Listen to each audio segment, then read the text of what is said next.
Cette vidéo est chapitrée. Cliquez sur le timecode dans la description pour accéder à la partie vidéo qui vous intéresse. Bon visionnage. Bonjour à tous, je suis aujourd'hui avec Samantha et Mathilde de la chaîne Elcom Linguiste. Salut à vous. Salut. Salut à tout le monde. Je suis très content d'être avec elle aujourd'hui. Ça fait un moment que vous voulez vous proposer cette émission et aujourd'hui c'est chose faite. Donc Samantha et Mathilde, vous avez une chaîne depuis à peu près 2 ans, si je dis pas de bêtises. Ouais. Est-ce que vous pouvez très brièvement présenter votre chaîne, dire de quoi ça parle brièvement pour ceux qui regardent, qui ne connaîtraient pas trop le concept. Bon, vas-y, je t'en Voilà. On est Elcom Linguiste, donc on est 2 filles déjà, voilà. On parle des linguistiques, on parle des langues, langages. L'idée à la base c'était d'être un peu, je la regarde un peu. Pour valider. Je valide. L'idée c'était de vulgariser la linguistique, parce que tous les deux on est dans les domaines des sciences du langage d'un point de vue plutôt académique, je dirais. Donc on essaie de faire un lien entre nos études, nos connaissances et les peuples, les gens, voilà, tout ça. Et de aussi donner un peu, moi c'était au moins mon idée au départ, un côté girly, la chaîne, à la linguistique aussi, parce qu'on est 2 filles, on est Elcom Linguiste. D'accord, très bien. Donc, moi je suis tombé un peu sur votre chaîne par hasard, moi aussi je fais des vidéos sur les langues et je dois avouer que j'ai trouvé ça super intéressant, j'ai appris pas mal de choses. On va un petit peu parler de votre chaîne tout au long de cette émission, donc c'était la petite introduction. Du coup passer à la deuxième question. Alors dans cette émission on va pas reparler parce que vous avez déjà fait une émission à un moment donné, que j'avais regardé en entier sur la chaîne de Youdéo, si je dis pas de bêtises.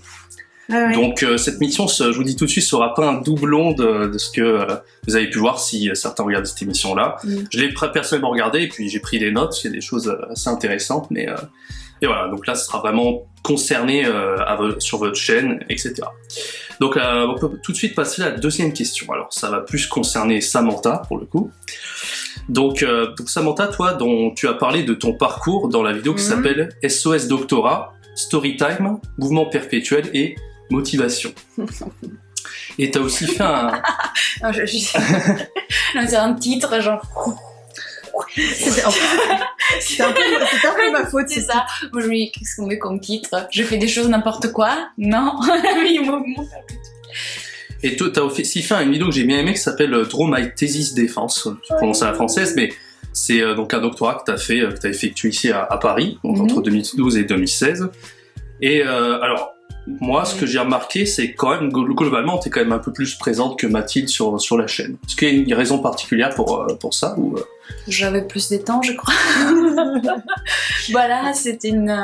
Voilà, moi j'avais terminé ma thèse, elle pas encore. Donc, en fait, la thèse, ça sousse toutes tes énergies, tout ton temps. Donc, elle travaillait, elle faisait une thèse. Moi, j'ai travaillé seulement, j'avais plus ma thèse. Donc, les temps que je n'ai passé pas sur ma thèse, je l'ai passé à faire des vidéos. Voilà. C'était ça, je crois. Pas une raison de motivation, mais que... Je crois, c'est vraiment une question de temps, ouais. D'accord. Et toi, Mathilde, du coup, est-ce que tu as un parcours qui est similaire à Samantha ou... Ultra similaire. À partir du mémoire, on n'a pas fait du tout la même chose jusqu'au mémoire, et à partir de la thèse, on a fait des choses très très similaires. On a fait notre thèse dans la même fac, avec une directrice en commun en plus, une directrice de thèse en commun. Donc on a fait vraiment des choses très similaires. Nos thèses sont pas du tout sur des mêmes sujets, ni même sur la même discipline vraiment. Et après il y a des différences. T'avais commencé 1 an avant moi, t'as fini 1 an ou 2 avant moi aussi. Donc voilà, il y a des petites différences, mais globalement on a fait à peu près le même parcours. C'est là qu'on s'est rencontrés d'ailleurs. D'accord, très bien. Alors on peut passer à la question suivante. Qu'est-ce qui vous a donné envie de collaborer pour créer une chaîne dans la vulgarisation linguistique? Parce que c'est vrai que c'est pas sur YouTube, j'en ai pas vu des tonnes. Bon, il y a un peu Linguisticae que vous avez partagé pas mal de vidéos à un moment donné. C'est un peu peut-être, je pense, l'un des plus connus en France dans le domaine. Oui. Qu'est-ce qui fait du coup que vous avez voulu lancer une chaîne en vulgarisation scientifique? Pourquoi vous avez dit un jour, putain, on va nous deux faire ensemble quelque chose Alors ensemble, c'est parce qu'on s'aime bien. On était déjà copines et on s'entendait bien. Ouais. Ça c'est déjà des bases. Important. Pour un mariage, Voilà. last time, long time. On savait que ça fonctionnerait bien, que la collaboration fonctionnerait bien. Et pour la vulgarisation, alors moi je connaissais déjà bien Linguisticae, je connaissais bien beaucoup de chaînes de vulgarisation parce que j'étais déjà une très très grosse consommatrice. Et connaissant Linguisticae, je savais aussi qu'il parlait pas du tout des mêmes sujets que nous. Lui, il est pas du tout dans la même... il est presque pas dans la même discipline, en fait. Il est vraiment dans ce que moi j'appellerais plus de la philologie, en réalité. Ouais, et il est plus dans la vulgarisation très grand public, alors que nous, on est presque dans de la médiation. Il n'a pas les mêmes parcours que nous non plus, hein. Ouais. On vient dans un environnement très académique, on va dire. Voilà. Et lui, il a fait sa linguistique plutôt en Autriche, où c'est pas du tout la même approche. Donc lui, il est très intéressé par tout ce qui est linguistique diachronique, donc l'histoire des langues, alors que nous, on est plutôt linguistique synchronique, voire psycholinguistique. Et lui, c'est des sujets qu'il connaît pas du tout. Et du coup, c'était assez... en fait, c'est pas que c'était complémentaire, c'est que vraiment, c'était deux choses complètement différentes. Et on n'a pas vu ça comme un empêchement. Au contraire, on s'est dit... pourquoi pas. Et puis même si quelqu'un avait déjà fait quelque chose dans le même goût que nous, on a forcément des choses différentes à dire. Et puis quand tu fais une chaîne, c'est pas ton métier, ça demande beaucoup de temps, beaucoup d'énergie. Donc s'il y a d'autres personnes qui traitent déjà un sujet bien, ça fait autant de travail en moins pour toi, quoi. Donc c'est pas plus mal non plus... La vidéo que vous avez fait en commun avec lui, ça n'a rien à voir, mais c'est sur l'espéranto. Parce que lui avait fait une vidéo sur l'espéranto d'ailleurs. Puis il y a eu un peu de polémique sur cette vidéo-là. La vidéo sur l'espéranto sur notre... Mais parce que, encore une fois, on a traité l'espéranto comme des linguistes synchroniques, synchroniciennes, scientifiques si tu veux. Alors que Romain, lui, il est clairement espérantiste, il est... c'est vraiment beaucoup plus... il n'a pas du tout le même regard sur l'objet, parce que il n'a pas le même rapport à cet objet. Pour nous, l'espéranto, c'est quelque chose de très extérieur, c'est les langues construites en linguistique, on travaille très peu dessus en réalité, donc c'était pas, on n'avait pas juste pas du tout le même regard. Non plus, genre on n'est pas, ça nous intéresse relativement, genre c'est pas le focus de nos intérêts, voilà. En réalité, ça dit pas grand-chose sur tout ce qui est proprement fonction du langage. Nous, c'est vraiment ça. On regarde le langage en tant que fonction cognitive, voire fonction cérébrale. Et du coup, ça n'a rien à voir avec le côté un peu structuraliste, un peu philologique que peut avoir Romain sur les langues, quoi. Donc forcément, on n'a pas du tout la même approche d'une langue comme l'espéranto. Et puis, après... Je pense que sur YouTube, on n'a pas besoin d'être un expert dans son domaine pour parler d'un sujet. Et c'est pour ça que moi, je crois que j'avais vu des réponses d'autres youtubeurs qui nous avaient dit « Ah, mais vous dites des conneries, etc. Réponse à votre vidéo. » Il y avait eu un gars comme ça. Oui, après, les gens nous insultent parce que je parle pas bien français. Mais en fait, le problème de cette vidéo, c'est que, déjà, lui, il dit pas mal de bêtises. Et surtout, en plus, il dit des bêtises en réponse à des trucs qu'il nous fait dire alors qu'on les a pas dit. Donc en fait, c'est un peu le problème sur YouTube, d'une manière générale, sur Internet, quand tu fais de la vulgarisation. Malheureusement, en fait, les gens ont une idée préconçue de ce qu'ils vont entendre et ils ne t'écoutent pas vraiment. Ils écoutent pas vraiment ce que tu es en train de dire. Ils sont persuadés que tu as dit un truc, ils sont persuadés que tu as tort, et en fait, à aucun moment, ils essayent de comprendre la démarche de ton propos, en fait. Et du coup, en fait, sa vidéo, elle rime à rien, en fait, parce qu'il lutte contre des idées qu'on n'a jamais émises, et en plus, il les contredit avec des trucs qui sont faux, quoi. Donc, c'est... Un beau jour, si nous regardes. Si tu me regardes, sache que voilà. Franchement, j'ai hésité à répondre, et je me suis dit, en fait, ce serait juste une perte de temps. C'est du clash, du drama inutile. Ce serait faire du drama inutile. Qui visait aussi des choses personnelles. Ouais, et puis ça rime à rien. L'effet que je parle pas bien français. Il y a eu des... Oui, ça, il y en a eu aussi. Non, mais voilà, ça rimait à rien, et on se dit, ça sert à rien de partir là-dedans. Nous, on est des scientifiques. On pense relativement savoir de quoi on parle. Après, on sait aussi qu'on n'a pas la science infuse.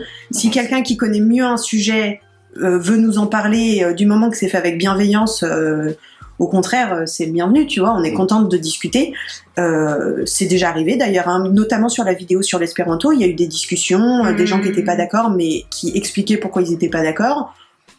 Voilà, nous, on avait notre point de vue et notre approche, mais ça ne veut pas dire qu'il n'y a pas de discussion possible. Mais après, à partir du moment où c'est du clash gratuit sur des trucs personnels, Voilà, Ah, quoi, il y a un bravo. moment... Ça fait parler de nous. Oui, ça fait parler de nous, on n'a jamais gagné autant d'abonnés que sur cette vidéo, Donc, finalement. c'est bien. Ouais. Merci. Finalement... Il y a toujours du positif dans le négatif, c'est toujours plus positif sur YouTube, j'ai l'impression, parce que ça fait quand même de la pub au passage et Après, Ouais, on- faut juste pas être trop sensible Ouais, au c'est truc, ça. tu vois. C'est vrai que Ouais. nous, on n'est pas... moi je m'en fous. Enfin, voilà, toi, ça va, tu t'en fous. Moi, ça me heurte assez facilement aussi. Je me dis... Enfin, ce qui m'embête, c'est que c'est des gens qui n'ont pas pris la peine de vraiment regarder la vidéo pour ce qu'elle était, qui n'ont pas pris la peine de se demander pourquoi nous, en tant que scientifiques, avec un certain niveau dans notre domaine, on disait telle chose. Tu vois, ils se sont juste dit, elle dit des trucs faux, elle a pas dit ce que je voulais entendre sur l'espéranto, donc elle a forcément tort. Et ça, moi, ça me gêne parce que le principe de la vulgarisation, c'est que justement, on va apporter un nouveau regard à des gens qui pensent parfois savoir des choses qui sont erronées, voire fausses. Et du coup, c'est un petit peu dommage parce que justement, on fait de la vulgarisation pour amener des nouveaux éléments de connaissance à des gens divers et variés qui n'y connaissent rien, soit qui pensent savoir des trucs qui en fait sont faux. Et donc c'est dommage parce que t'as l'impression d'avoir un peu échoué dans ta mission, quoi. C'est... Ouais. Mais bon, à un C'est moment Internet. donné, Il y c'est a Internet tout- et si tu te prends la tête sur tout, t'as pas fini, quoi. Donc Ouais, nous, c'est en fait, je crois que c'est à la suite de ça qu'on a désactivé les notifications YouTube. Donc du coup, moi je regarde quand même régulièrement les réactions à nos vidéos parce que s'il y a des questions, j'aime bien pouvoir y répondre. C'est important qu'il y ait quand même une discussion. Mais du coup, je me sens plus du tout obligée de répondre aux commentaires qui sont purement de l'insulte gratuite ou de Bien vraiment de la contradiction gratuite. Du coup, je regarde plus. D'accord, bon, c'est une bonne entrée en matière du coup. Alors vous parliez tout à l'heure, donc c'est la question 4, ça du coup, vous êtes plutôt spécialisé du coup en psycholinguistique Mhm. sur votre chaîne, mais aussi pas mal de vidéos qui concernent la phonétique, la phonologie. Qu'est-ce qui vous intéresse dans ces différents domaines particulièrement? Je sais que c'est assez vaste comme question, mais... Bah, c'est notre sujet de thèse déjà, parce que en fait la psycholinguistique, alors plutôt toi que moi, hein, moi je suis pas trop psycholinguiste, j'ai fait un peu de l'expérimentation, donc je suis obligée de connaître les méthodes, mais disons que mes conclusions sont pas proprement de la psycholinguistique. Samantha beaucoup plus, mais la psycholinguistique c'est une approche avec laquelle tu approches un domaine particulier. Le domaine particulier sur lequel on s'est penché toutes les deux, c'est la phonétique et la phonologie et la relation entre les deux. Donc du coup, forcément... Moi, je travaille plutôt sur la langue orale, la langue écrite, en fait, et cognition. D'accord. Qu'est-ce qui se passe dans le cerveau? Quelle activité cognitive on fait quand on est en train d'écrire et lire? Est-ce qu'il y a des interférences entre les représentations orthographiques et les représentations phonétiques? Voilà, je travaille sur ça, en fait. Voilà. Mais j'ai beaucoup changé depuis que j'ai terminé ma thèse, en fait. Quand j'étais dans ma thèse, j'étais un peu, comment dire, vinculée, comment dire, acculée. Forcée. Forcé, ouais. Forcée à travailler sur un sujet et dans une discipline parce que j'étais encadrée par quelqu'un et maintenant en fait que j'ai terminé je suis libre donc je travaille qu'avec des psychologues et je fais vraiment de la véritable psycholinguistique sérieusement et ça c'est trop bien. Donc maintenant je fais ce que j'aime. Avant je faisais ce que j'aimais mais j'étais quand même forcée à travailler d'une certaine façon, voilà tout ça. Et j'aime beaucoup, ça me plaît beaucoup. Et voilà. Alors moi aussi, je travaille dans ces disciplines, hein, donc à la psycholinguistique plutôt, parce que j'aime aussi faire avancer la connaissance qu'on a sur l'être humain. C'est un peu un truc débile, hein, voilà, mais c'était ça. Je pense que j'apporte quelque chose à la société. Je peux pas créer, je peux pas produire des vaccins, donc j'essaie quand même de faire avancer un peu les connaissances, faire évoluer. Peut-être que ça va être utile aux orthophonistes dans des cas de réhabilitation, voilà, aux écoles pour pratique d'apprentissage. Je crois que je contribue un peu, voilà. C'est ça. C'est bien, ça aide bien. C'est ça pour ça. Ouais. Du coup, on va présenter un petit peu tous les différents concepts qu'il y a sur votre chaîne maintenant. Donc, au niveau des concepts, Il y en a beaucoup. il y en a beaucoup. Je crois que celui qui est le plus présent, c'est SOS Doctorat. Ouais. Oui. Donc, celui que tu fais principalement, Samantha, du coup. Comment? C'est facile à faire. C'est facile à Ça faire. prend pas trop de temps.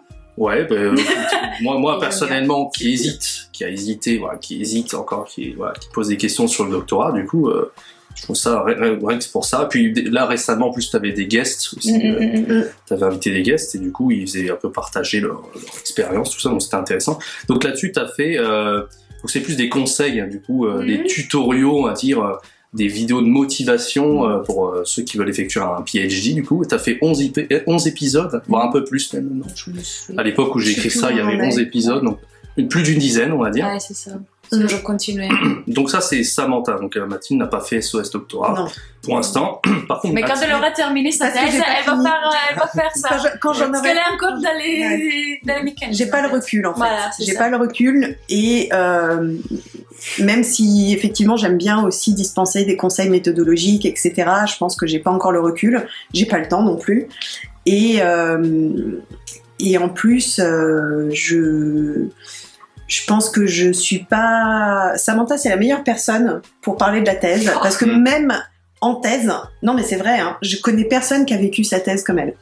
Franchement, c'est la positive attitude incarnée, Samantha. pour la thèse, d'ailleurs, t'as fait le Draw My Life, donc pour parler de Draw My Life, le Draw My Thesis Defense, ouais. qui était vraiment bien fait. Hein. Moi, J'aime bien il dessiner. était chouette. J'aime bien Il était dessiner. super chouette. Il était, ouais, et puis c'est original. Je crois que sur YouTube, j'ai jamais vu un truc. Oui, il y a le Draw My Life. Ouais, ben ouais. Mais Il y a des genre, Draw My quelque chose, mais Ouais. Draw My Thesis Defense, enfin, c'est original quand même. Oui, parce que je me suis dit, bon, c'est bien, les gens, c'est bien de donner voilà, de faire savoir c'est quoi. Et d'ailleurs, une soutenance des thèses. D'ailleurs, maintenant, je vous montre un petit extrait de son Draw My Thesis Defense. Alors, j'ai fait une thèse en sciences du langage à l'université Paris 8. Le dépôt de la thèse à l'école doctorale doit se faire 10 semaines avant la soutenance. Oui, 10 semaines. Au terme de cette analyse, le logiciel sort des statistiques et une attestation pour savoir combien de votre thèse correspondent à des documents déjà existants. Au-delà de 15% d'emprunts, les étudiants devront refaire leur travail. Moi, j'étais un peu effrayée par ce contrôle. Je savais que je n'avais pas copié ou traduit ma thèse, mais n'étant pas francophone native, je n'avais pas un vocabulaire très riche. Et surtout, au début de la rédaction, j'ai m'inspiré de certaines tournures des phrases que j'ai trouvées dans les articles ou dans les ouvrages que je lisais, car je les trouvais vraiment trop bien écrits. Le résultat de mon contrôle anti-plagiat, 6% d'emprunt. Feu vert pour ma soutenance. J'étais trop contente. Dernière correction de la thèse, une nuit blanche, des tablettes de chocolat, impression et envoi au rapporteur. Je dessine très bien. Ouais, Ouais. Ouais, je dessine assez bien. Déjà, Ouais. C'était bien fait en tout cas. C'était bien narré quoi. Ouais. La narration était sympa. Donc toi Mathilde, t'as fait plutôt les épisodes que j'aimais bien aussi. C'était les Ciel-Mont français. Ouais, Ciel-Mont français. Donc plutôt phonologie du coup. Ça fait 6 épisodes. Plutôt, là-dessus. ouais, c'est plutôt de la phono et... Ouais, c'est beaucoup de la phono et un petit peu avec d'interaction avec l'orthographe d'une part et et la phonétique d'autre part. C'est sur un peu, enfin quand on utilise des termes français, on sait pas trop pourquoi on les utilise. c'est ça, voilà. Comme par exemple, c'était quoi, je monte. Ah oui, je monter descends. en haut, Monte en haut, descendre en bas, ouais, voilà, des les trucs pléonasmes, comme ce ça. genre de Ouais, les choses. pléonasmes. Moi, j'ai appris Voilà. plein de choses. Plein de choses. Non, mais c'est vrai, en plus, on dit ça, mais on s'en rend vraiment pas compte. Ouais, on se pose non, même pas non, les questions. Mais bah voilà, l'idée c'était de mettre un peu en évidence des trucs qui nous paraissent un peu évidents parce que c'est notre langue maternelle, enfin pour beaucoup, mais pas que. Et en fait, de montrer pourquoi ça fonctionne comme ça, qu'en fait il y a une raison derrière tout ça. Du coup, c'est une façon aussi d'assouvir un peu sa curiosité sur la langue française. Et j'ai des copains qui sont profs de FLE à l'étranger et qui m'ont dit « Ah, mais il faut absolument sous-titrer tes vidéos parce que ça, pour les étudiants en FLE Étant à moi-même prof de l'étranger, FLE, je trouve ça voilà. utile. Et du coup, ça fait partie des vidéos qu'on sous-titre absolument tout le temps. On essaye de sous-titrer au maximum, mais c'est assez long et C'est fastidieux. long, ouais. Et du coup, on le fait autant que possible, mais Sous-titré en italien aussi, je Moi, crois. je sous-titre tout le temps. Ouais. C'est Ça me demande de l'effort toutes les de ma vidéos vie. sont sous-titrées en italien. Parce que ma famille adore regarder les vidéos. Ta famille était Et bah, mes proches. Pour la famille, Ouais. c'est sûr. Et puis même pour l'accessibilité enfin tu vois, du public sourd et tout, c'est important que tout soit sous-titré. Du coup, on sous-titre en français aussi autant qu'on peut, mais c'est très long, très chronophage et surtout en ce moment, j'ai pas le temps. Mais je me suis promis qu'un jour, je prendrai le temps de reprendre toutes les vidéos qui n'ont pas encore des sous-titres en français parfaits, tu sais, et de vraiment bien les mettre. Mais c'est... Après, bon, c'est vrai qu'il faut grossir un peu son audience, mais il y a toujours des bons samaritains qui aident à mettre les sous-titres, mais ça, c'est... Ouais, bah, ça, c'est pas encore déjà, notre... on n'a pas encore ce Et public-là. après, les gens n'aimaient pas les sous-titres dans la langue de la vidéo. Non? Si, il y a les deux. Il y a des bons samaritains qui font aussi ouais. des sous-titres en français. Ouais. Je pourrais commencer à faire ça. Mais c'est vrai que Mais c'est tu sais des qu'il y a youtubeurs une- assez influents qui on peut mettre les sous-titres maintenant dans... Il y a même une association maintenant qui fait ça, qui prend les vidéos YouTube et qui les sous-titre en français, enfin les vidéos en YouTube en français, qui les sous-titre en français exprès pour l'accessibilité des sourds. Mais bon, moi je me dis, c'est bien qu'ils le fassent, mais normalement ça devrait être au vidéaste de le faire. C'est normal qu'ils rendent sa vidéo accessible à tous les publics possibles. Donc moi je leur ai jamais demandé de le faire et je pense que je le ferai moi-même quand j'aurai le temps. Hein. Encore, ça prend énormément de temps. Donc. Oui, c'est du temps, mais je pense que c'est normal de le faire. Oui, Tu vois, c'est sûr. c'est comme le montage, tu mets pas ta vidéo brute comme ça. Bah, les sous-titres, ça devrait faire partie aussi. Puis le système n'est pas non plus hyper bien fait dans le sens où il faut Non, quand même utiliser dégueulasse. On a bien le d'accord. truc YouTube machin. Ouais. Moi j'ai trouvé d'autres alternatives, mais ça synchronisait pas au bon endroit. Non. Bah, du coup, moi, compliqué. en fait, ce que je fais, c'est que je prends les sous-titres YouTube et je les nettoie. Mais rien que les nettoyer, même sur une vidéo de 10 minutes, c'est super long en fait. Ah oui. Les nettoyer, les mettre au propre. En plus, du coup, ils font des coupes à des endroits super bizarres. Ouais, c'est ça. Donc, pour que ce soit un petit peu ergonomique et vraiment même plaisant à lire, t'es obligé de repasser beaucoup de temps dessus. Donc, du coup. Moi, ça me prend 1 heure pour une vidéo Ouais. de 8 minutes. Moins, dans ma langue maternelle en plus. Ouais. Donc. Non, c'est très long. Donc, c'est pour ça que quand on peut, on le fait. Il y a plusieurs vidéos qui sont déjà sous-titrées, même les grosses vidéos en français. Mais on les a pas toutes faites. On n'a pas eu le temps encore. Mais on va régler ça. C'est ça, bientôt. promis. Moi j'aime bien ce concept d'un ciel français. Il y en a un qui m'avait bien fait marrer, c'était sur les mots sexuels, un peu les. Ah oui. Je sais plus trop ce qu'il y avait, Il y mais avait des des trucs. étymologies un peu sexuelles. Ouais, et puis on sait ça, c'est pareil, on sait pas du tout. On apprend pas de trucs là. Ouais. Bah, ça, c'était inspiré d'un bouquin que j'avais vu pas mal passer à l'époque, que je cite d'ailleurs à la fin de la vidéo. Ok, ensuite, troisième concept, vous avez la linguisterie. Ouais. Donc là, bon, c'est plus des questions et des réflexions linguistiques. Là, c'est vous deux ensemble, pour le coup, Ouais. et vous avez fait 7 épisodes sur la linguistique. Ou maintenant même 8. 8 Ouais. maintenant. Tiens, quand 8 j'avais écrit ça en avril, du coup. Ouais. Et depuis, il y en a un sur la langue des signes, justement, qui est sorti. Ouais, je Allez l'ai le voir, vu, il est bien. il était intéressant. Un petit extrait d'ailleurs sur ce bon épisode. Pour commencer, vous avez peut-être déjà compris que dire la langue des signes, en soi, ça ne veut rien dire. Tout simplement parce qu'il y a plusieurs langues des signes, de la même façon qu'il y a plusieurs langues vocales dans le monde. Mais toutes fonctionnent sur des principes communs. Parmi ces codes, on compte 5 paramètres. 1. Les nombres des mains. En effet, certains signes se font avec une seule main et d'autres avec 2.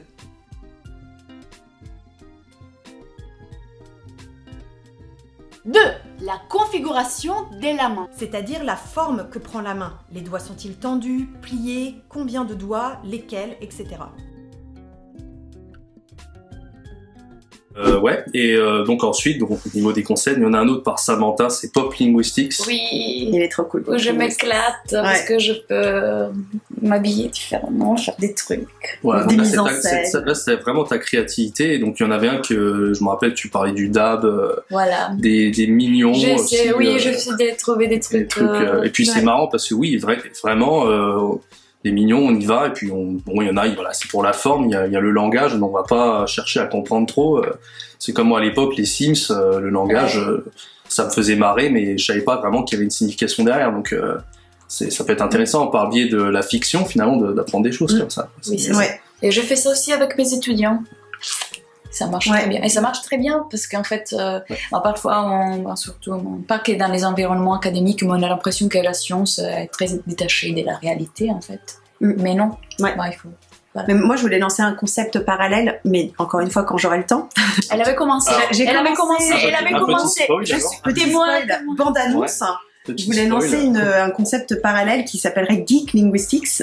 Et en gros, ce serait de parler de linguistique dans tous les trucs un peu plus geek, type les séries télé, la science-fiction, ce genre de choses, puisque j'aime bien la science-fiction. Mais j'ai fait le premier épisode, mais il y a un défaut qui est pas... voilà, qui faut tout qui refaire. empêche, voilà, qui empêche le bon déroulement de la vidéo. Et donc, Samantha m'a dit de refaire. Et Je suis méchante. non, mais t'as raison. Non, T'as mais raison, c'était un défaut. Mais je suis d'accord avec toi, mais du coup, il faut le refaire. Et j'avoue que j'ai pas encore pris le temps de le refaire. C'est un défaut technique, on va C'est dire. un défaut technique bête, mais il faut que je le refasse. Et du coup, j'ai pas encore pris le temps. Mais bientôt, normalement, cette vidéo va sortir. C'est promis. Oui, moi j'avais une vidéo de Pop Linguist que j'avais pas encore sortie parce que je suis pas sûre de ce que je dis dans cette vidéo en fait. Celle avec Véronica. Ouais. Et je suis pas sûre, donc j'ai pas le courage. Mais Mais pourquoi peut-être- tu la montres pas à un spécialiste du sujet avant T'en connais Parce pas que j'ai pas le courage de la montrer, même pas un spécialiste de ce sujet. Il faut que je réfléchisse un peu en fait. Parce que c'est. Ouais, donc, quand tu le sens pas, c'est que... je le faut sens pas, mais j'ai déjà une idée de faire. J'ai une idée, mais je la sens pas, voilà. Donc déjà le côté créatif, mais pas les côtés contenu, je suis pas trop sûre en fait. Voilà, je veux pas me lancer dans des choses que je connais pas. Mais malheureusement, voilà. Ah, c'est pas toujours évident parce que oui, effectivement, cette histoire de légitimité dont Ouais. on parlait. Ouais, c'est ça. On n'a pas envie de raconter des conneries, mais en même temps, on a envie d'avoir son, voilà, de proposer sa version. Voilà. Bah, puis d'un C'est autre côté, la tu façon peux tout le pas t'amuser à parler que du sujet que tu maîtrises, parce Oui, que sinon c'est on ça. parlerait que de Ouais. nos sujets de thèse, c'est ridicule, Ah ouais. tu vois. Enfin, Oui, mais dans il y a un côté, moment, quand tu n'es pas du tout spécialiste, tu te sens toujours que tu n'as jamais lu assez. Mm. Donc, j'ai lu un livre, mais est-ce que c'était assez? J'ai parlé avec une fille, elle m'a dit, je suis pas sûre que... Mais je suis pas spécialiste non plus, je suis pas sûre, mais je suis pas spécialiste. Et j'ai dit, ok, on verra bien. Mm. Voilà.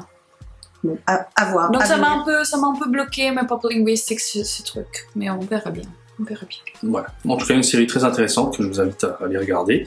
Et le dernier concept, c'est un seul épisode pour l'instant, c'est Télinguiste. Mathilde qui avait fait un Alors, en épisode. vrai, il y en a plein qui sont tournés. Ah. C'est pareil, ça c'est... C'est juste, ouais. Non, mais il y a plein de trucs. En fait, c'est ça qui est terrible, c'est que je pense que sur notre chaîne, il y a la moitié des trucs qui sont en ligne, et l'autre moitié, c'est plein de trucs qu'on a déjà fait, des trucs qu'on a testés, qu'on a tournés, C'est qu'on dans a les machin. placards, mais il faut C'est encore dans les placards, mais on les a, ou même les retourner en fait parce que ça convenait Ouais, pas, c'est ça. il y avait des choses. Donc du coup, en fait, on a déjà le texte, on a déjà tout, on l'avait déjà tourné, filmé, on aurait pu le mettre On a en ligne déjà à les l'époque, mais idées, on l'a jamais voilà. fait quoi. Mm. Et du coup, il y a qu'un épisode. En fait, c'était un épisode qui était en ligne depuis le début. C'est genre le deuxième épisode qu'on a mis en ligne, mais on l'avait mis en privé. Ah ouais. Et on l'a publié finalement que un jour où je me suis dit que vraiment là C'était le moment. c'était le moment, parce que ça faisait vraiment plusieurs fois que j'entendais des trucs assez faux sur le fait que quand t'es linguiste notamment tu parles plusieurs langues, ce qui est complètement Ça. faux. Le Et classique voilà, de... Je crois que c'est je pense que incontournable, c'est ça. l'idée reçue la plus générale, la plus répandue. Dès que tu sur, dis j'étudies la linguistique, ah ouais, mais tu parles 100 ouais, langues c'est alors. ça, c'est C'est- combien de langues tu parles, et c'est complètement c'est Et- allez voir la vidéo. Plus, si tu vois pas la langue, tu n'es pas légitime de faire des études sur En cette plus langue. voilà, c'est pas parce C'est que ça, tu les maîtrises trucs. une langue que tu Ouais. peux faire de la linguistique sur Voilà, cette langue. c'est ça.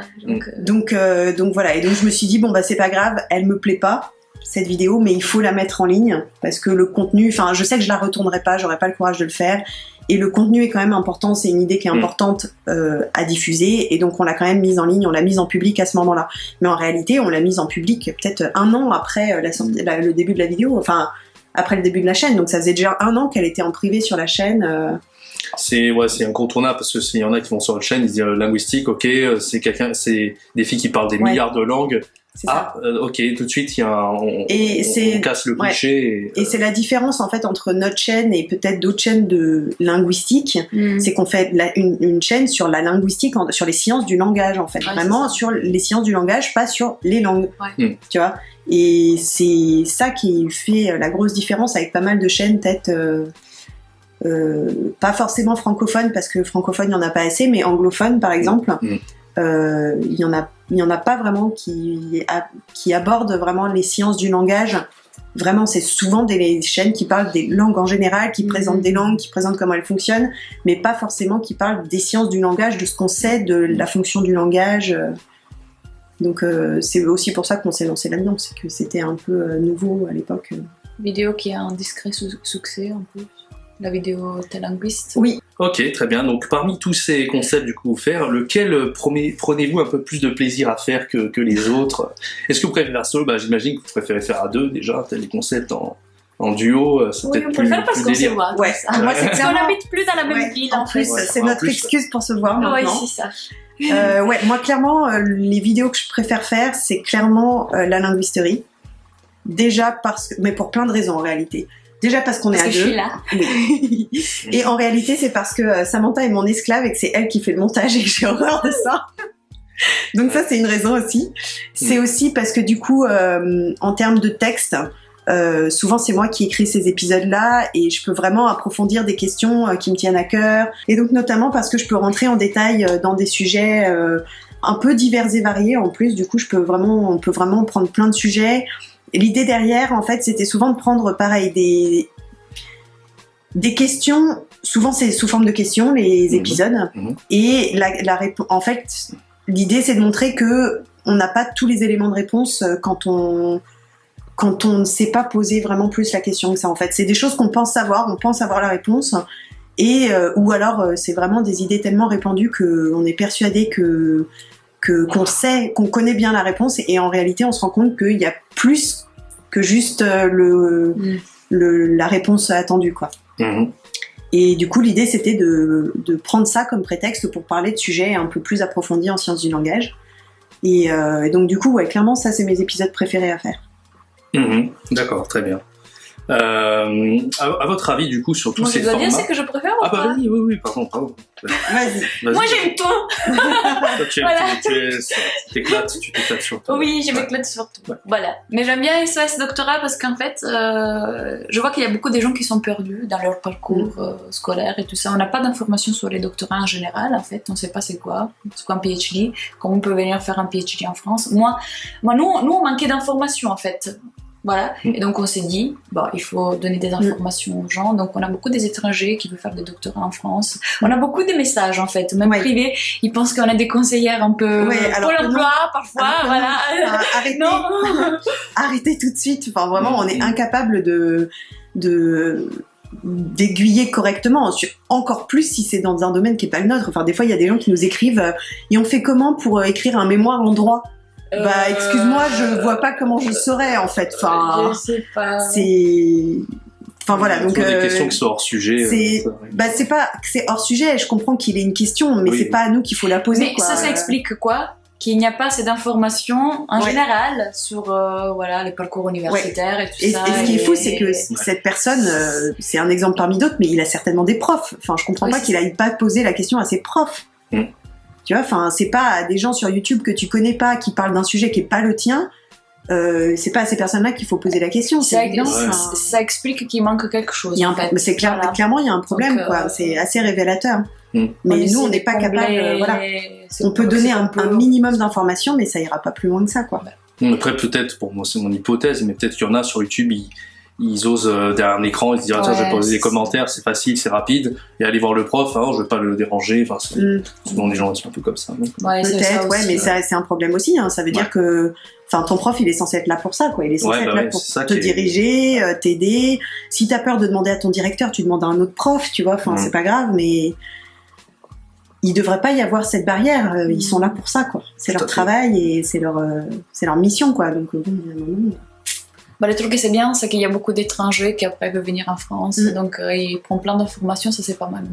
Donc, oui, parce que c'est vrai qu'en France ça marche différemment que dans d'autres pays, donc ça peut donner au moins des infos là-dessus. Il n'y a que le doctorat où on peut le faire en France, mais aussi à l'étranger. Oui, c'est ça, exact. C'est technique. Donc, on l'aime bien. Ok, et sur les formats que vous faites, du coup, lequel obtient le plus de succès selon vous, et pourquoi? La linguisterie. Linguisterie. Eh bien, figure-toi que non, il y a des surprises. Il y a des surprises. Franchement, dans le nombre de vues, alors le Télinguiste, il a eu un succès fou tout de suite. Vraiment. Parce que les gens, tu vois. En 2 jours, il avait eu autant de vues que si je l'avais mis en public le jour où je l'ai vraiment mis en ligne. Donc, il a très très vite marché. Par contre, il y a des choses un peu surprenantes. Il y a des épisodes notamment de SOS Oui, Doctorat. trouver un sujet des thèses. Voilà, il y a Trouver un sujet des thèses, genre, que je disais, en fait, dans cette vidéo, si vous l'avez regardée, c'est pas que j'ai donné la clé pour trouver un sujet des thèses. Ouais. Je disais, il faut réfléchir sur ce que vous aimez, où vous êtes fort, genre. Ouais. C'était des conseils assez basiques. Mais c'est vrai que je Non, me mais souviens oui, que trouver un sujet des thèses. Il y a quelques Ok. vidéos comme ça qui ont surprenamment bien marché. C'est pas celle auquel je me serais Ouais, attendue. c'est ça. Et puis après, le problème, c'est que comme il y a 2 ans, du coup, entre notre toute première vidéo et, Ouais, c'est sûr. et la plus récente, forcément, tu peux pas savoir exactement. Enfin, tu vois, il y a quand même. C'est quand même avec le temps que tu fais le plus de Ouais, vues c'est et ça. le plus de likes ou de commentaires. Celle qui a clairement le plus déchaîné les foules, c'est l'espéranto. Hein. Ouais. Celle-là, on peut dire d'un certain côté qu'elle a eu plus Ouais, de c'est succès parce que C'est un sujet On qui n'a est super jamais eu populaire. autant et de- qui est très, jamais eu Oui, autant de mais- commentaires. Quoi, c'est un truc de fou. Non, on n'avait pas pensé que c'était autant populaire, en fait. Tu vois, on Ouais, se disait, ouais, oui, c'est ouais, bien sûr. populaire, mais pas. Et je crois que c'est même un truc très internet, en fait. Ouais. Des communautés, Mhm. communautés sur internet. Ouais, c'est Voilà, qui spécifique. se trouvent. C'est vrai qu'on tape espéranto, on tombe, il y a beaucoup de Oui. gens qui aiment les langues. Tiens, faire une vidéo sur espéranto. C'est C'est ça. vraiment, ça a été Ouais. un truc très trending sur YouTube Ouais. pendant une période. Ouais. On n'avait Ouais. pas pensé à faire du trending. Bah surtout que Non. nous le concept c'était juste de parler de l'espéranto à des gens qui connaissent pas l'espéranto. On n'avait pas la prétention de s'adresser à des espérantistes. C'est pas du tout le délire de cette vidéo, mais du coup en fait il y a plein de gens qui l'ont pris comme ça et qui nous ont répondu en commentaire, donc plus ou moins poliment. Hein. Il y a eu des gens qui sont restés très polis, puis d'autres un peu moins. Et effectivement, on n'a jamais eu autant de commentaires sous une vidéo. Mais tant mieux, hein, ça fait vivre la chaîne, c'est très bien. Après, les gens ils se répondent entre eux. Et dislikes aussi. Ouais, et des Beaucoup de pouces en bas, dislikes. des pouces en bas, mais bon, Tant pis. ça fait vivre la chaîne. La dernière question, c'est celle que tu as un peu répondu, t'as dit, en parlant de geek linguiste. c'est Ouais, ça. et La dernière question que je vous ai envie de poser, c'est si vous n'avez pas d'autres idées d'émissions, un peu comme ça. On ou en s'il y a en plein, cours, mais on a une tonne d'idées Ouais. d'épisodes. Ouais. Il y a plein d'épisodes qui sont déjà écrits ou en cours d'écriture. On a déjà plein d'idées et des idées d'émissions. Claire, moi j'ai Geek Linguistics. Il y avait des trucs Et originaux, j'en ai une autre un peu aussi, originaux, moins face cam, où par exemple il y avait un épisode où tu avais genre les électrodes comme Ouais, ça. ouais, ça c'était un peu plus c'est vlog. parti. C'était vlog. un peu l'occasion qui faisait de la ronde. J'avais passé une expérience chez une pote qui faisait sa thèse sur l'allemand et comme je suis aussi germanophone, elle cherchait des apprenants de l'allemand. Mhm. Donc du coup, j'ai appris l'allemand plus tard. Je suis pas bilingue et du coup, j'étais un sujet intéressant pour elle et donc elle m'avait demandé si je pouvais participer. Et comme c'est quand même assez long comme expérience et tout, elle avait du mal à trouver du monde. Et donc je lui avais dit bah oui bien sûr moi je viens le faire. Et donc je m'étais dit bah je vais filmer, ça peut être marrant de montrer un peu comment on fait de la linguistique autrement en fait. On fait pas que de la linguistique dans des vieux livres poussiéreux en fait. Tu peux aussi faire de la linguistique avec des ordinateurs, des électrodes, des machins, des trucs. Voilà, c'était une façon de montrer une autre facette de la linguistique. Je me suis dit ça peut être intéressant. Et là-dessus, j'avais fait aussi un vlog un peu que pareil j'ai jamais publié parce que je le trouvais pas bon. Mais qui va venir, ça va venir un jour. C'est promis, pareil. C'est des trucs que je garde. Même pas eu le courage de les montrer. Non. Mais au moins, Voilà. vous avez du stock au moins. Ah, on a mais des tonnes de trucs en. Mais ça nécessiterait beaucoup de nuits blanches pour arriver à tout sortir. Bah surtout en ce moment là, je vais te dire c'est- avec tout ce que j'ai à faire, c'est mort quoi. Ouais. Ça se fera pas. Mais j'ai plein d'idées. Hein, et C'est j'ai le une autre problème idée d'avoir un d'émission travail, aussi. un côté... Un travail, une C'est thèse, pas la première une chaîne occupation. YouTube. Ouais, une vie sociale. Une vie parce qu'il sociale, faut quand un même minimum. vivre, hein, voilà. Enfin, ma vie sociale en ce moment, elle passe un peu à la trappe. mais Sortir les chiens, voilà. Mes amis, je vous aime quand même. Vous pouvez les Je donne pas de suivre sur nouvelles Easy the Staffy. Je fais de la pub pour... pour son chien. Moi, j'aime bien les réseaux sociaux, voilà. C'est pour ça aussi que Moi j'ai aussi. commencé YouTube. J'aime bien un peu... Moi, je suis très réseaux sociaux aussi. Ça mais me je fait suis- sentir jeune, en fait. Déjà, j'ai mal au dos. Moi, ça me- YouTube devient, il a un petit côté réseau social, qui sont rajoutés les stories, les trucs Ouais, qu'il c'est n'y avait ça. pas avant. Ouais. Donc c'est. Bon après, je pense que c'est pas, ils sont pas tout à fait au point là-dessus. Non. Non, Il y a- bah, c'est. En fait, par exemple, moi, je sais que sur Twitter, j'y suis beaucoup pour converser avec à la fois des youtubeurs, d'autres youtubeurs et ou les découvrir et puis converser avec des abonnés. Mais du coup, en fait, ça fait clairement doublon avec ce que pourrait faire YouTube, quoi, parce que je suis exactement. Enfin, ça n'a aucun autre intérêt pour moi. Enfin, le Twitter de Elle comme linguiste, c'est moi qui le gère et je fais que des trucs en rapport avec YouTube quasiment, Ouais. ou avec de la linguistique au sens numérique, tu vois, enfin des plateformes numériques, des choses comme ça. Et en fait, clairement, c'est une plateforme, je pourrais le faire sur autre chose que... Enfin, en fait, ça existerait sur YouTube, ce serait beaucoup plus cohérent. Mais ça n'existe pas, donc je le fais sur Twitter. Tu es abonné à énormément de youtubeurs. Alors, je suis abonnée à tous les youtubeurs scientifiques. Vulgarisation. Ouais. Alors, pour tout vous dire, ça va bientôt sortir, donc je peux en parler. J'ai fait une base de données, j'ai créé une base de données, un peu comme celle que j'avais déjà mise en ligne il y a quelques temps, mais là, elle est beaucoup plus avancée, beaucoup plus pointue. Et j'ai rangé tous les youtubeurs vulgarisateurs, enfin vulgarisateurs au sens très large, hein, donc ça va du retour d'expérience un petit peu intelligent, un petit peu détaillé, jusqu'à carrément des vidéos de cours. Et l'idée, c'est de les avoir rangés, en fait le concept, c'est de les avoir rangés par discipline enseignée à l'école. Pour clairement, le but affiché, c'est de donner des vidéos intéressantes à des profs pour qu'ils puissent les utiliser, soit en complément de cours, ils les envoient à leurs élèves et puis les élèves peuvent regarder, soit pour amorcer un cours, dire regardez ça puis on va en parler en cours pour commencer un cours sur autre chose. Voilà, l'idée c'était vraiment d'utiliser une plateforme qui est très utilisée par les jeunes pour donner une porte d'entrée à des profs. Et en plus, comme aujourd'hui la production de vulgarisation scientifique sur YouTube en français, elle est massive. Je crois qu'il n'y a aucune autre langue où c'est pareil, même en anglais. Enfin, je pense que franchement, le niveau en français, il y a autant de chaînes qu'en anglais, voire plus. Enfin, vraiment, c'est un truc de fou. C'est il y en a une très énormément. bonne chose. C'est s'instruire vraiment. Et en fait, c'est ça qui est génial, c'est que du coup, il y en a pour tous les goûts. Donc, en gros, un élève qui est pas forcément sensible à un certain ton, à une certaine façon de présenter les choses, il sera peut-être plus sensible à une autre. Il peut compléter les informations, les recouper.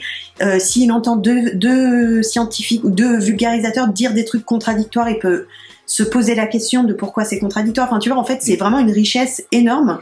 Et là, dans la base de données qui va sortir bientôt, elle est en cours de relecture par quelqu'un. Elle compte quand même 350 références, quoi. C'est énorme. Sur une dizaine de matières enseignées à l'école, peut-être un peu plus. Donc, est-ce qu'il y a une c'est discipline énorme. dominante? Dans les disciplines dominantes, il y a clairement beaucoup de choses en histoire. Ok. Beaucoup de vidéos en histoire. Sachant que j'ai séparé histoire et géographie. Hein. J'en ai fait vraiment 2 bases de données différentes parce que les vidéos qui font de la géographie sont pas du tout des vidéos d'histoire et inversement. Il y a... qu'est-ce qu'il y a d'autre qui marche très bien. Ouais, je dirais que c'est l'histoire qui remporte le haut du panier. Nota Bene, peut-être le plus connu dans l'histoire. C'est le plus connu, mais c'est le plus... Oui. Aussi parce que c'est le plus vulgarisateur. Il fait presque plus de la sensibilisation.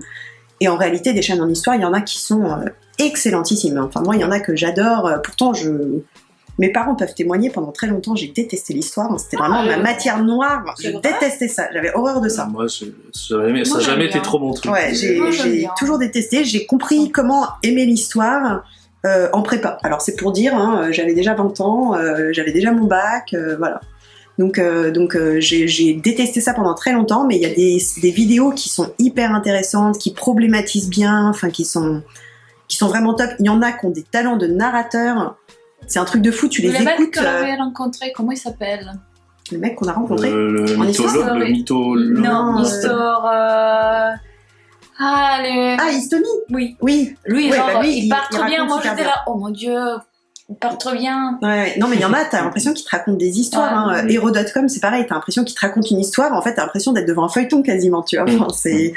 Ou Laurent Turcot aussi. En plus, c'est génial parce qu'il a un très léger accent canadien. Moi, j'adore. Et du coup, franchement, c'est super, quoi.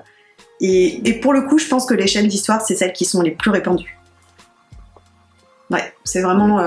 C'est très important de connaître l'histoire, en fait, pour vivre. Ouais. Sachant que j'ai aussi fait la différence avec Histoire de l'art. Histoire de l'art, c'est encore Histoire de l'art et art. Ça change quand même. C'est complètement pas la même différent, donc chose, je les ai mis dans une autre base de données. Donc vraiment juste Histoire pure. Je pense que c'est là qu'il y en a le plus. Toi qui connais bien, tu penses qu'il y a plus de chaînes de vulgarisation en histoire qu'en sciences même, quoi. Parce qu'en sciences, il y a aussi beaucoup de trucs. Hein, alors en fait, science, ça dépend parce que c'est pareil. Biologie, tu vois, j'ai séparé les chaînes de maths, les chaînes de physique, les chaînes de chimie et les chaînes de biologie. Ouais, donc ça fait quand même 4 bases de données. Donc non, si tu regroupes les 4 bases de données, clairement, il y en a plus qu'en histoire. Mais par exemple en maths, je pense qu'il y a moins de chaînes qu'en histoire. Ah oui. Oui, ça se tient, ouais. Par contre, physique ou biologie, il y a peut-être quasiment ex aequo avec l'histoire. C'est vrai qu'il y en a beaucoup aussi. Ouais. Mais elles sont pas toutes bonnes. Elles sont pas toutes de qualité, honnêtement. Ouais. Il y en a qui sont excellentissimes, que j'adore, et pareil, pour le coup, c'est pareil, la physique, j'étais nulle. Mais c'est vrai que moi je dis ça, je dis rien, peut-être que c'est même pas vrai, hein. C'est une réflexion que je lance comme ça. Il est plus facile de vulgariser l'histoire et la biologie que vulgariser la mathématique en fait. Ouais. Parce que vulgariser les maths, c'est super difficile. Hein. De biologie, tu pars dans des choses qui arrivent, tu vois, des phénomènes assez partagés. L'histoire aussi, hein, tu vois, tu peux faire référence à des événements, des personnes à l'actualité en fait. C'est plus actuel, genre en mathématiques, pour la vulgariser. Ouais. Ah non, il faut bien vulgariser faire les maths, un travail assez conséquent en fait. Vulgariser les maths, c'est très très difficile, mais les vulgarisateurs que je connais sur le sujet sont tous... Micmat. Alors Micmat, pour l'anecdote, c'est à cause de lui tout ça. C'est sa faute. Parce que Micmat, c'est la première vidéo de vulgarisation scientifique que j'ai regardée sur YouTube. Et c'est le premier abonnement, c'est la première chaîne à laquelle je me suis abonnée. Ah, oui. Et c'est à cause de lui qu'après, tu sais, dans les trucs qu'on te propose sur le côté, j'ai commencé à en découvrir d'autres, et ainsi de suite. Et alors là, j'avais mis le doigt dans l'engrenage et je suis partie. Voilà, c'est à cause de Michael Lenay. Voilà, donc c'est un peu mon chouchou. Merci. Ah, voilà, ça on coupera. Moi, c'était au cause de chômage. Chacun son truc, hein. Je peux partir beaucoup plus dans le détail. Je sais qu'après, au montage... Oh non! Non! C'est qui sonne?